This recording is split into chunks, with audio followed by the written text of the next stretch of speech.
The Reconstruction of the South got off to a good start. The passage of the 13th Amendment in late 1865 made slavery permanently unconstitutional. The Freedmen's Bureau, begun back under Abraham Lincoln, now distributed food, clothing, and shelter to black people all across the South. And it helped open schools for former slaves. But unlike Lincoln, the new president, Andrew Johnson, wasn't interested in former slaves. He was a Southerner and a Democrat and had been a slave owner himself. In February 1866, he vetoed an expansion of the Freedmen's Bureau and then looked the other way as Southern leaders instituted new black codes that restricted the freedom of black people. At the same time, he called for the welcoming of white Southern leaders back into the national government. This is a country for white men. And by God, as long as I am president, it shall be a government for white men. I cannot take the position that a state which attempted to secede is out of the Union. I shall be in favor of the states resuming their former relations to the government in all respects. President Andrew Johnson basically gave the white South a free hand in organizing new government. Didn't give blacks any rights and said, okay, Southern whites can form new governments, and these new governments passed these black codes to regulate the freedom of the former slaves. And basically, they tried to put them in a condition as close to slavery as possible, using the law to force blacks to go back to work on the plantations. They didn't have civil rights, they couldn't go to court, they couldn't testify, they couldn't vote. The black codes try to make the status of the former slaves that of dependent plantation laborers under the control of the white population. Encouraged by President Johnson's strong support, Southern whites began reinstating many of their old leaders, electing former high-ranking Confederate officers to the U.S. House and Senate. An outraged Congress, where Republicans outnumbered Democrats by almost 4-1, refused to seat them. Instead, they passed the Civil Rights Bill of 1866, effectively nullifying the black codes. On March 27th, President Andrew Johnson vetoed the bill. I am right. I know I am right. And I am damned if I do not adhere to it. The only way a vetoed bill can become a law is if 2/3 of Congress overrides the veto. In April 1866, 2/3 did. It was the first time in American history that an important piece of legislation was passed over a president's veto. Carl Schurz was a Republican activist. The first gun of the war between the President and Congress was fired. It declared that the reconstruction of the late rebel states was the business not of the President alone, but of Congress.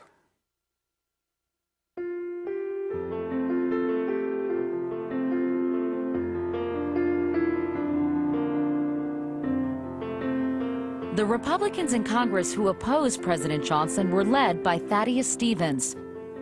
Stevens believed that the Southern states should not be admitted back into the Union until blacks were given the vote, land, and guarantees of equality under the law.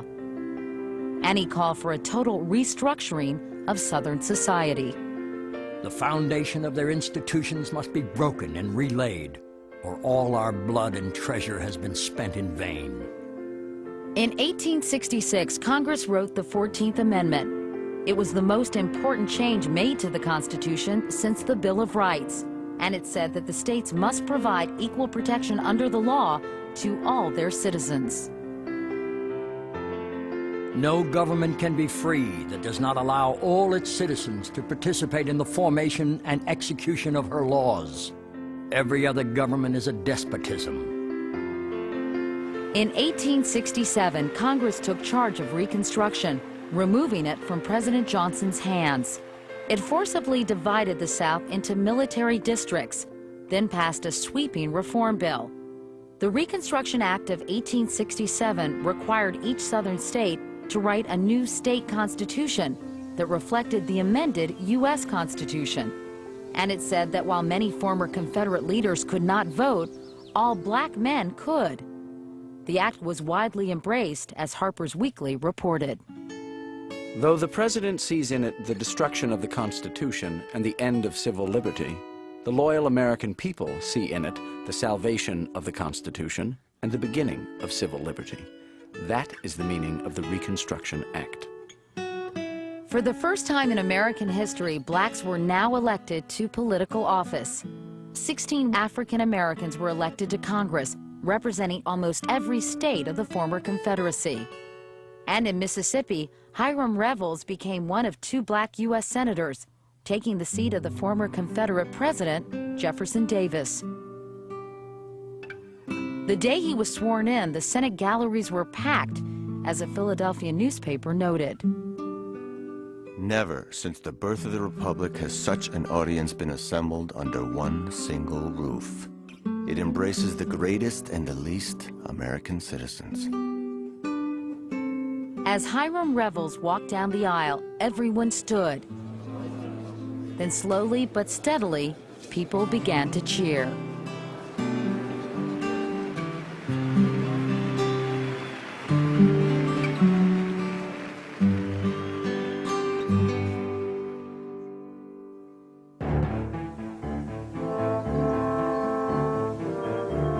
President Johnson was furious at Congress for boxing him in and taking away much of his power. By now, his opponents were calling him the dead dog of the White House. Within a period of less than a year, Congress has attempted to strip the executive department of its essential power. I have been abused. I have been slandered. I have been maligned. Johnson especially opposed Congress's Reconstruction Act, as Charles Nordoff of the Evening Post sarcastically editorialized. He expressed the most bitter hatred of the measure in all its parts, declaring that the white people of the South, poor, quiet, unoffending, harmless, were to be trodden underfoot to protect a pig-headed man with only one idea, a bitter opposition to universal suffrage. In 1867, disgusted with Johnson's attitudes, the Republicans in Congress decided to get rid of him. For 2 months, the House of Representatives debated. Finally, House members voted to impeach Andrew Johnson. Impeachment of me for violating the Constitution? Damn them! Have I not been struggling ever since I have been in this chair to uphold the Constitution, which they trample underfoot? Now the matter went to the Senate. Only they could try a president. Thaddeus Stevens was one of those who presented Congress's case. I accuse him in the name of the House of Representatives of having perpetrated a foul offense against his country. He has sought to convert a land of freedom into a land of slaves. This people have put the chief of traitors on trial and now demand judgment of his misconduct. If President Johnson were convicted of high crimes and misdemeanors, he would be thrown out of office. On Saturday, May 16th, the vote began. As expected, all the Democrats voted not guilty. Republican after Republican voted guilty. But behind the scenes, Johnson had been making deals with several Republican senators in return for the promise not to vote for impeachment. The final tally was 35-19, just 1 vote short of the total needed for conviction. President Johnson would remain in office.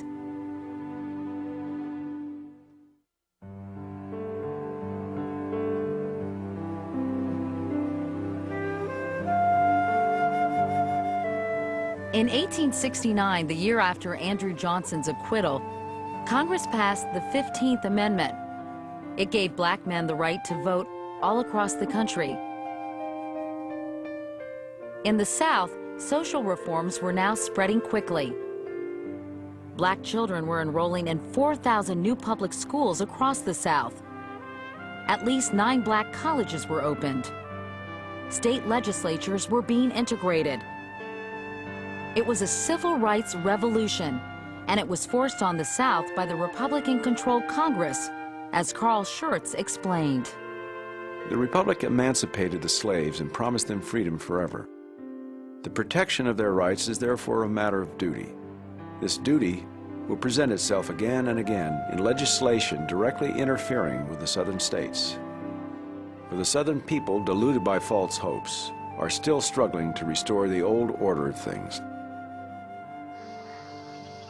Furious with the North for interfering in its society, Southern hate groups like the Ku Klux Klan began waging war on former slaves. Lynchings, rare before the Civil War, now became increasingly common. A Southern black man named Ben Johnson witnessed one of the Klan's crimes. It was a cold night when the Ku Kluxers come and drugged the niggers Ed and Cindy out of bed. They carried them down in the woods and whipped them. They throws them in the pond. Cindy ain't been seen since. Black citizens of Frankfort, Kentucky sent a petition to Congress. We believe you're not familiar with the Ku Klux Klan's riding nightly over the country and in the county towns, spreading terror wherever they go by, robbing, whipping, ravishing, and killing our people without provocation. We have been law-abiding citizens, pay our tax, and in many parts of the state, our people have been driven from the polls, refused the right to vote. In 1869, the Civil War hero Ulysses S. Grant became president. Unlike Johnson, Grant cared deeply about American blacks. And with his support over the next years, Congress passed the Civil Rights Act of 1875, outlawing discrimination in hotels, theaters, and amusement parks. It was the last great legislation of Reconstruction. But just a year later, Grant's successor, Rutherford B. Hayes, ordered federal soldiers to be pulled out of the South. He said he believed the promises of Southern whites that they would protect black rights. My judgment was that the time had come to put an end to bayonet rule, to wipe out the color line, to abolish sectionalism and bring peace. The Army was withdrawn because I believed it a wise thing to do. But the Southern promises proved worthless, and no one was left there to enforce civil rights for African Americans. Reconstruction was over. Reconstruction was a great opportunity to really build a new society in the South from the ashes of slavery, and to, for the first time, really bring African Americans fully into the realm of American freedom. You might say that the amazing thing is that it was tried at all, just 2 or 3 years after the ending of slavery. It didn't succeed, it was overthrown, a new system of white supremacy was enforced in the South. It left to the next century, really, to work out this question of whether there is going to be a racial boundary around the concept of freedom in American life. In 1883, the Supreme Court made a fateful decision. They voted to nullify the Civil Rights Act of 1875. That meant that from now on, there could once again be whites-only hotels, restaurants, barbershops, and theaters. Black leader Henry McNeil Turner knew he had been betrayed by the nation's highest court. It was a hard task to get an enactment through Congress that contemplated anything like civil rights. Now, a Republican Supreme Court has declared the whole thing null and void, leaving the Negro in a condition compared with which the serfs of Russia are lords. I have not deserted the Republican Party. The Republican Party has deserted me and 7 million of my race. And an aging Frederick Douglass, now a public official in Washington, expressed his disgust. Men talk about the Negro problem. There is no Negro problem. The problem is whether American people have loyalty enough, honor enough, patriotism enough to live up to their own Constitution. We Negroes love our country. We fought for it. We ask only that we be treated as well as those who fought against it.